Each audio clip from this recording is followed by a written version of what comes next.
It's the first weekend of autumn, and the NFL is in full swing as off we go on EA Sports. To return, it's Kalen Clay. And not a bad return here. He gets it out to the 25-yard line.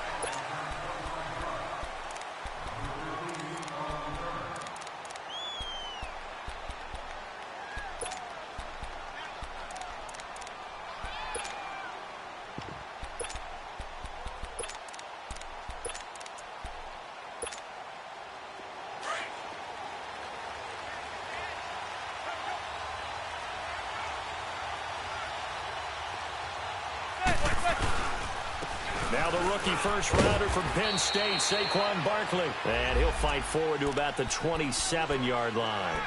2 yards on the pickup there. It'll be 2nd and 8. They tried a quick hitter inside, but that one was swallowed up because what they're hoping, those big defensive linemen will take the bait and move laterally and open up a crease that they can run through. Didn't happen on that play.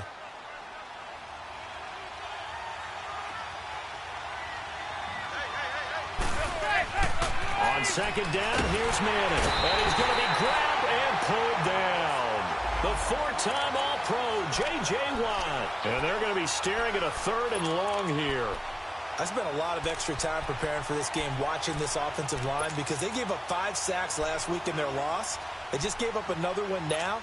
They don't seem to be working together as a cohesive unit. Right? 4 guys might have it right, but the 5th guy is giving something up. They've got to find a way to all get on the same page.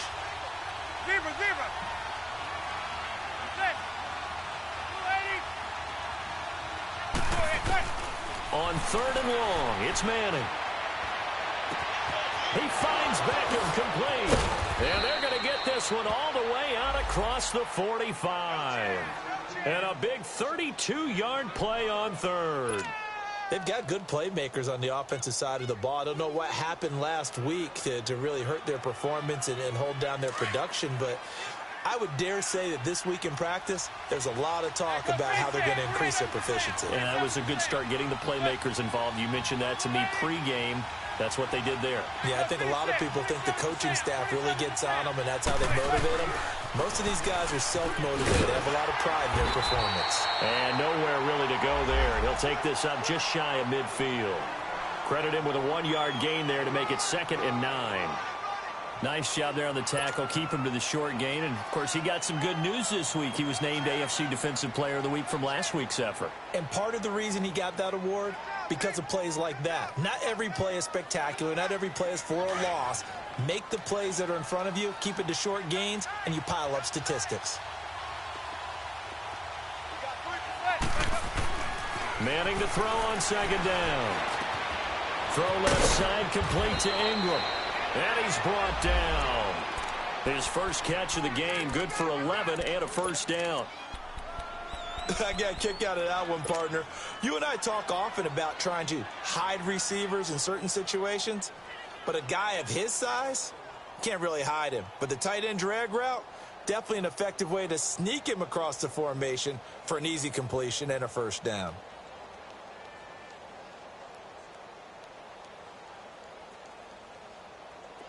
So a 1st and 10 now in Houston territory at the 39-yard line. They'll run it now out of the gun. And a short gain there down to the 37-yard line. Andre Howell, the one to bring him down. One thing to keep in mind, partner, especially in the second half, when you've got a running back of this size, of these dimensions, I can just tell you, attrition does set in for a defense because you're excited about hitting him in the first half. Maybe not so much in the second half, and some of these shorter gains turn into bigger runs later. Zebra.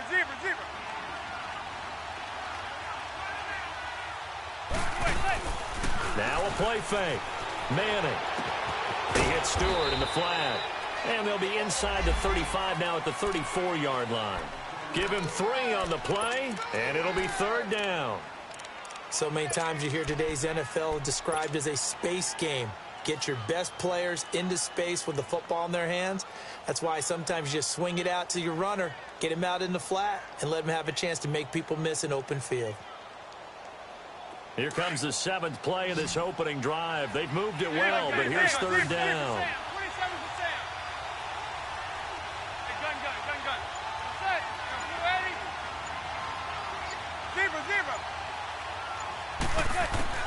From the gun, it's Manning.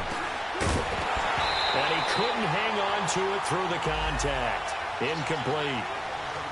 The beauty of being able to play a zone defense when you can sit back and see the ball coming out of the quarterback's hands, guess what? Creates a lot of confusion, kind of a muddle in the middle of the field where you can go make a play on the football.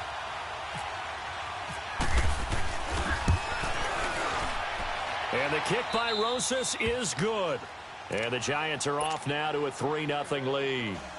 These kickers now, it used to be that a 50-plus yarder was cause for celebration. Now seemingly automatic. Yeah, isn't it funny when we prepare for a game, when you look at the backgrounds of these kickers, it's interesting, isn't it, to find out they were all-state quarterbacks, receivers, defensive backs, all-state wrestlers, right? Baseball players. We're finding athletes all along, and now they're just specialists putting it through the posts.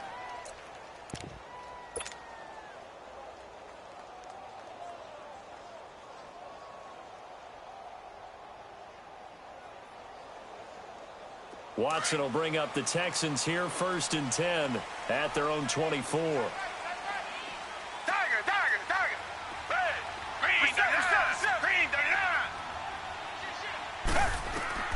A shotgun snap for Watson. Going underneath, it's Coleman.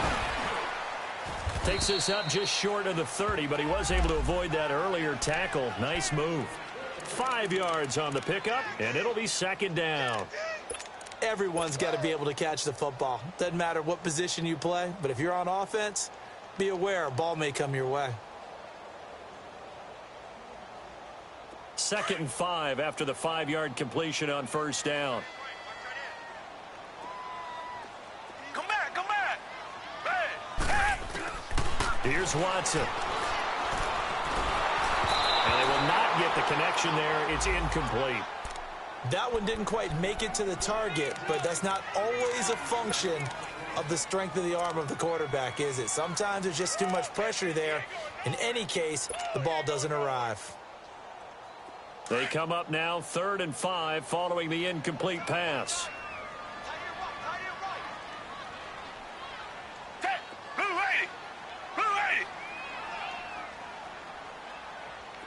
Reset.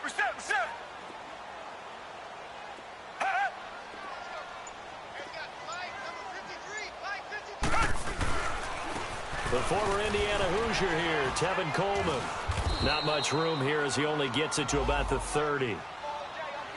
But this was just simply excellent defense. On this 3rd down, they had to be alert for the possibility of a pass, but that didn't stop them at all from understanding what was going on when they decided to run the football, and they just swarmed and stuffed them for almost no gain.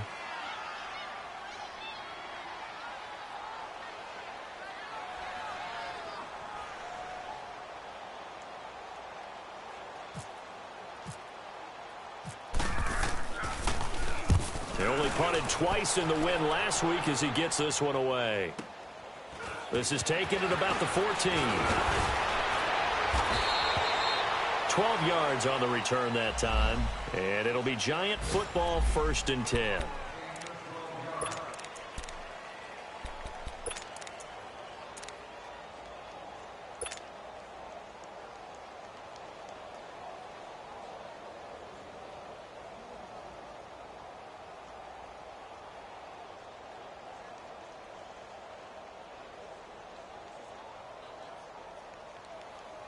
New York set to take the field. And fortunate to get points on the board last time. They had to hit a really long field goal to do so. The kickers in today's game are so good and so skilled and hit from distances that we almost start to take them for granted.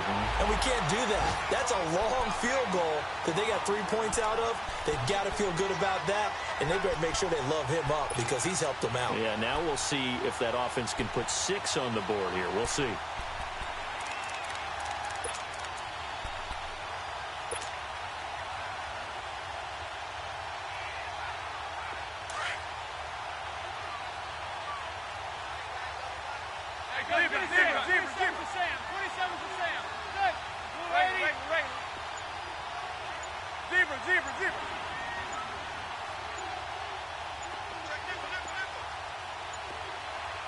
Snap comes at one. Manning rolling to his right. Oh, he's got a little daylight. And they'll take him down at the 31-yard line. Give him 7 there on the tuck and run, and they're in better shape now for third. Alongside Charles Davis, I'm Brandon Gaudin, and it's the Giants with the football here as we begin quarter number 2. They'll come up on a 3rd and 4 here to start things out. They fake the handoff. Now Manning. And he's going to go down. The Texans come at him and able to bring him to the ground. J.J. Watt in there to pick up his 2nd sack now of the afternoon. Only 2 punts for him last week in the loss as he gets this one away. And now out comes Houston. And our game's hit a little bit of a lull here, a little bit of a snag. Punts on back-to-back drives. And old-school coaches don't necessarily mind that. Didn't turn it over, right? Didn't create a big play for the other team. Right now what you're looking for is can you gain an advantage in field position? And that's what both teams are seeking right now. Yeah, they'll be seeking to gain that advantage here on this drive. Watson now to throw. Flush to his right. Oh, the ball is out. Watson lost it. And the Giants have it. It's picked up. And his guys will take over at the 14-yard line in the red zone. Well, partner, they went empty set there. No backs in the backfield. All receivers out in the pattern. And in this situation, you know what the quarterback has to do? Act as his own blitz control. Yeah, he's got nobody else there to protect him. No one else there to protect, which means he's got to get rid of the football and absorb the hit, but not go down and fumble the ball.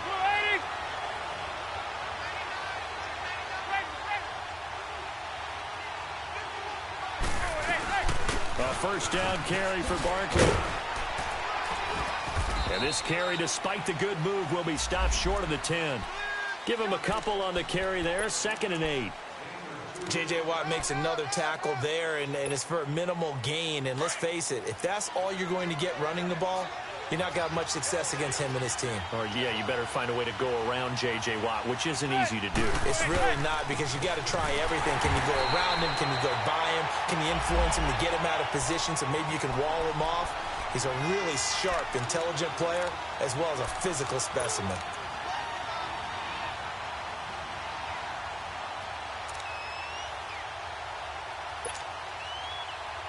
The Giants on 3rd down. Just 1 for 3 thus far. This is 3rd and 11.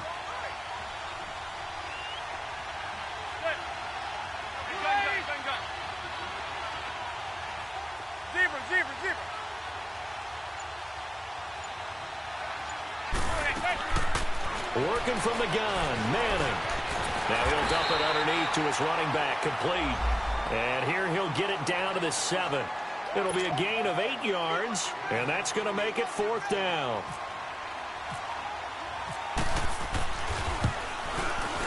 And Rosas puts this one through, and that will make it 6-0. So they recovered the fumble, but ultimately could not take advantage of the short field. Definitely a lost opportunity right there. I mean, they were in prime position to put 6 on the board. Ended up settling for 3. It's a short kick, taken at the 15. And they're going to start this drive in pretty good shape as they get it up past the 30. And now out comes Houston. And this is a unit that, to be frank, doesn't look like they've woken up yet. I mean, a punt and a turnover on their first 2 drives. And I think the game's starting to take shape a little bit now. And I'm going to take it into the basketball world. When you're having trouble scoring or moving the ball in basketball, what do? Get it to their best player, right? Find a matchup, create it, exploit it, and try and move the football. Watson on first down. Philip Dorsett hauls it in. And to the 42-yard line here and brought down there. Give him 9 there on the first down completion. Nothing fancy on first down, but a very consistent type of a play. Hit that slant. A lot of people call it an extension of the running game, and it can be if that pass is completed, because you hit a guy on the run like that, you often can go for big yardage. Sets him up nicely for second down, staying ahead of schedule. To throw on second is Watson. His throw incomplete. Will Fuller was the intended target, and it's 3rd and short. But one thing that I've liked defensively is that they've shown him a lot of different looks here in the first half. They've come after him. They've sat back. I think that's what you need to do to keep an offense guessing. And they certainly have kept them on their toes. That's why they haven't had much success on the scoreboard. They tried to throw on 2nd down, unsuccessful. Now it's 3rd and 1. Richmond. Out of the gun, Watson. Oh, the ball is out. Watson lost it. And the Giants have it. It's picked up. And his guys will take over at the 30-yard line. He already had the 1 fumble loss, so now 2 fumbles lost here in this first half. Not setting the pace the way that you want it done. I mean, here in the first half, already twice the ball's come out and hit the turf. Got to find a way to take care of it. Otherwise, they may have to start thinking about maybe someone different at that position. A handoff to Barkley. And he went backwards. He'll be down at the 30. It's a loss of a yard there, and now 2nd down. We've become so accustomed to it, you sort of take it for granted. You really do, but he is so good that every team in his division every year is trying to make sure they draft people